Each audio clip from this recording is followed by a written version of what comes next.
오늘 우리가 함께 파헤쳐볼 이야기는 바로 화폐 전쟁입니다. 이게 그냥 딱딱한 경제 이야기라고 생각하시면 조금 곤란해요. 이건 사실 돈, 그러니까 화폐 발행권을 둘러싼 보이지 않는 권력 다툼, 그 거대한 역사를 다룬 이야기거든요. 자, 지금부터 그 숨겨진 이야기 속으로 한번 들어가 보시죠. 자, 여러분 지갑 한번 열어보세요. 그 안에 있는 돈, 이거 진짜 주인이 누굴까요? 에이, 당연히 정부나 한국은행 아니겠어? 하고 생각하시겠죠? 뭐 그게 상식이니까요. 그런데 말이죠. 오늘 우리가 들여다볼 이 자료는요. 어쩌면 그 돈의 진짜 주인은 따로 있을지도 모른다고 아주 도발적인 질문을 던집니다. 사실 현대금융의 역사를 쭉 들여다보면요. 그 뒤편에서는 정말 수백 년 동안 총성 없는 거대한 전쟁이 계속되고 있었습니다. 뭐에 대한 전쟁이냐고요?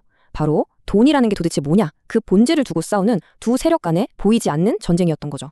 자, 그럼 이 전쟁의 두 선수가 누군지 한번 볼까요? 한쪽 편에는 성실한 화폐라는 게 있습니다. 이름부터 뭔가 정직하죠? 금이나 은처럼 딱 실체가 있는 자산에 그 가치가 묶여있는 돈이에요. 그러니까 정부가 야, 돈 좀 더 찍어내자 하고 싶어도 마음대로 못하는 거죠. 우리 노동의 가치를 지켜주는 든든한 방패 같은 존재라고 할 수 있어요. 자, 그럼 반대편은 채무화폐입니다. 이건 뭐냐면요. 민간은행이 그냥 빚을 만들어서 그걸 돈이라고 부르는 거예요. 컴퓨터에 숫자 몇 개 입력하면 돈이 짠 하고 생기는 거죠. 이건 뭐 이론상 무한대로 찍어낼 수 있겠죠? 그럼 그 결과는 뭘까요? 맞습니다. 인플레이션.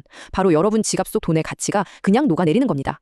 그러니까 딱 정리하면 한쪽은 권력을 감시하는 시스템이고 다른 한쪽은 빚을 통해 권력을 만들어내는 시스템인 거예요.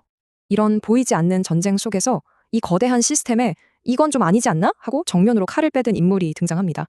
바로 미국의 존 F 케네디 대통령이었죠. 케네디가 던진 승부수는 바로 행정명령 1110호였습니다. 와, 이 내용이 정말 충격적이에요. 이게 뭐냐면 당시 사실상 민간은행들의 연합체였던 연방준비은행, 우리가 흔히 페드라고 부르죠. 이 페드에 이자까지 줘가면서 돈을 빌려 쓰지 않고 그냥 미국 정부가 직접 은을 담보로 돈을 찍어내겠다, 이런 선언이었거든요. 이건 뭐 페드의 독점적인 화폐 발행권에 그냥 정면으로 한판 붙자고 선전포고를 한 거나 마찬가지였죠. 국가의 통화 주권을 되찾아오겠다는 아주 대담한 시도였습니다. 이 표를 보시면 그 대결 구도가 한눈에 들어옵니다. 케네디는 페드를 약화시키고 성실한 화폐를 되살리려고 했고 그 무기는 행정명령 111105였죠. 반면에 금융세력은 어떻게든 자신들의 독점권을 지키려고 했어요. 그런데 여기서 진짜 소름 돋는 부분이 있습니다. 그들의 핵심 전술 칸을 한번 보세요. 뭐라고 쓰여있죠? 정치적 제거. 네, 이 자료는 이 싸움이 그냥 점잖은 정책 토론이 아니라 말 그대로 목숨을 건 전쟁이었다는 걸 암시하고 있는 겁니다. 그래서 이 자료가 내놓는 주장은 정말 충격적입니다. 케네디의 암살이 그냥 어떤 미치광이의 단독 범행이 아니라는 거예요. 그게 아니라 돈을 찍어내는 권력이라는 이 성역에 감히 도전하면 어떻게 되는지, 앞으로 나타날지도 모를 제2, 제3의 케네디에게 보여주기 위한 일종의 공개 처형이자 본보기였다는 거죠. 아니 무슨 근거로 그런 엄청난 주장을 하냐고요? 이 자료가 제시하는 숫자가 바로 이겁니다. 10경분의 1. 이게 무슨 숫자냐면요. 어떤 수학자가 계산을 해봤대요. 케네디 암살 사건의 핵심 증인들이었던 115명이 그 후 30년 안에 사고나 누군가에게 살해당하는 식으로 죽을 확률이요. 10경. 상상이 가시나요? 이걸 과연 그저 우연의 일치라고 말할 수 있을까요? 케네디라는 가장 큰 걸림돌이 사라지자 금융세력은 이제 본격적으로 화폐 시스템에서 금과 은, 그러니까 성실한 화폐의 뿌리를 뽑아버리는 작업에 들어갑니다. 자, 그들의 첫 번째 타겟은 바로 은이었습니다. 전략은 아주 교묘했어요. 일단 정부 창고에 쌓여있는 은을 시장에다 그냥 헐값으로 마구 풀어버립니다. 그럼 어떻게 될까요? 은 가격이 오를 리가 없죠. 그러니 아무도 힘들게 은을 캐려고 하지 않을 거고요. 그렇게 시장을 교란시키면서 정부 창고는 점점 비워갔던 겁니다. 결국 케네디가 만들었던 은 증서는 역사 속으로 사라졌고 우리가 쓰던 동전에서조차 은이 빠져버렸죠. 성실한 화폐의 중요한 항축이 이렇게 계획적으로 무너져 내린 겁니다. 은을 처리했으니 이제 남은 건 금이죠. 1961년에 미국이 유럽 국가들을 모아서 골드풀이라는 일종의 카르텔을 만들어요. 목적은 단 하나, 금 가격을 억지로 35달러에 묶어두려는 거였죠. 근데 여기서 변수가 생깁니다. 당시 베트남 전쟁 때문에 미국이 달러를 너무 많이 찍어내니까 프랑스의 드골 대통령이 이거 달러 종이 조각이 드는 거 아니야? 못 믿겠으니 우리 금이나 내놔 하면서 골드풀에서 나와버린 거예요. 이 한방이 엄청나게 강력했습니다. 이 일로 골드풀은 무려 9,300톤이 넘는 금을 토해내고 완전히 와해돼버립니다. 이건 명백히 연준의 참패였죠. 실물 금으로는 도저히 통제가 안 되니까 금융 세력들이 어떤 생각을 하냐면요. 그럼 우리가 새로운 금을 만들면 되지 하는 겁니다. 그렇게 탄생한 게 바로 특별인출권 SDR, 별명은 종이금입니다. 이 둘의 차이가 핵심이에요. 진짜 금은 뭐죠? 지구의 양이 정해져 있는 실체가 있는 자산이죠. 그래서 정부가 함부로 돈을 못 쓰게 막는 도덕적인 족쇄 역할을 합니다.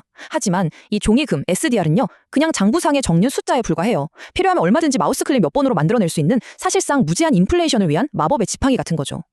자, 이제 달러는 금이라는 든든한 백을 잃어버렸습니다. 가치가 폭락해도 이상하지 않은 상황이죠. 그런데 달러는 죽지 않았습니다. 왜냐고요? 금을 대신할 새로운 파트너를 찾았거든요. 바로 검은 황금, 석유였습니다. 그리고 운명의 1971년 8월 15일 닉슨 대통령이 TV에 나와서 폭탄 선언을 합니다. 이제부터 미국은 달러를 금으로 안 바꿔줍니다. 끝. 이게 바로 그 유명한 닉슨 쇼크예요. 이 선언 하나로 수백 년간 이어져 온 금본위제, 즉 돈이 금에 묶여있던 시대가 완전히 끝나버린 겁니다. 인류 역사상 처음으로 전 세계 모든 화폐가 아무런 실물 담보 없이 오직 정부가 보증한다는 믿음 하나만으로 돌아가는 완전한 신용화폐의 시대가 열린 거죠. 아니 그럼 금이라는 보증 수표가 없어진 달러의 가치를 어떻게 지켰을까요? 여기서 정말 기가 막힌 시스템이 등장합니다. 바로 페트로달러 리사이클링이라는 건데요. 자 보세요. 1단계, 미국이 사우디아라비아랑 딜을 합니다. 앞으로 석유는 무조건 달러로만 팔아라. 2단계, 그렇게 석유 팔아서 번 어마어마한 달러, 즉 페트로달러는 전부 미국 은행에 다시 예치하게 만듭니다. 마지막 3단계, 그 돈으로 뭘 하느냐? 다시 미국 국채를 사게 하는 거예요. 그럼 미국은 그 돈으로 또 빚을 메우고요. 와, 이거 정말 완벽한 시스템 아닌가요? 전 세계 모든 나라가 석유가 필요한 이상 달러도 무조건 필요하게 만들어버린 정말 무서운 순환 구조를 설계한 겁니다. 자, 이제 이야기의 클라이맥스로 갑니다. 이 거대한 흐름에 맞서서 성실한 화폐로 돌아가려 했던 마지막 저항은 과연 어떻게 됐을까요? 그리고 그 실패가 지금 우리에게 어떤 의미를 갖는지 한번 살펴보겠습니다. 1981년 로널드 레이건 대통령이 다시 한번 금본위제 복귀 카드를 꺼내듭니다. 금위원회라는 것까지 만들면서 꽤 진지하게 추진했죠. 그런데 역사는 반복되는 걸까요? 정말 놀랍게도 레이건 역시 대통령이 된 지 겨우 69일 만에 총에 맞는 사건이 발생합니다. 이 자료는 케네디 때와 마찬가지로 이 사건을 겪은 뒤에 금본위제로 돌아가려던 레이건의 의지가 완전히 꺾여버렸다고 분석하고 있습니다. 결과는 보시는 그대로입니다. 너무나 압도적이죠. 1982년에 열린 금위원회 최종 투표에서 금본위제 복귀안은 15대 2라는 처참한 스코어로 부결됩니다. 성실한 화폐를 되살리려던 마지막 불씨가 이렇게 허무하게 꺼져버린 겁니다.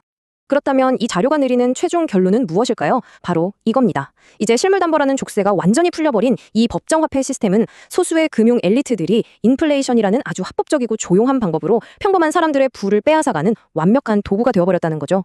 그 결과물이 바로 이 숫자입니다. 44조 달러. 무려 4경이 넘는 돈이죠. 근데 이게 언제 기준이냐면 이 자료가 쓰여진 2006년 기준 미국의 총부채입니다. 지금은 글쎄요. 아마 상상하기도 힘든 숫자가 되어 있겠죠. 당시 기준으로도 1년에 내는 이자만 2조 달러가 넘었다고 해요. 여러분, 이 빚 과연 갚을 수 있는 규모일까요? 물론 오늘 소개해드린 이 내용이 전부 100% 진실이라고 단정할 수는 없을 겁니다. 하지만 이 이야기는 우리에게 아주 근본적인 질문 하나를 던집니다. 만약 지금 우리가 살고 있는 이 거대한 글로벌 금융 시스템 전체가 처음부터 갚는 것을 전제로 하지 않은 거대한 빛의 산 위에 지어진 성이라면 과연 어떻게 될까요? 언젠가 그 청구서가 우리 모두에게 날아오는 날 우리 앞에는 어떤 미래가 펼쳐지게 될까요?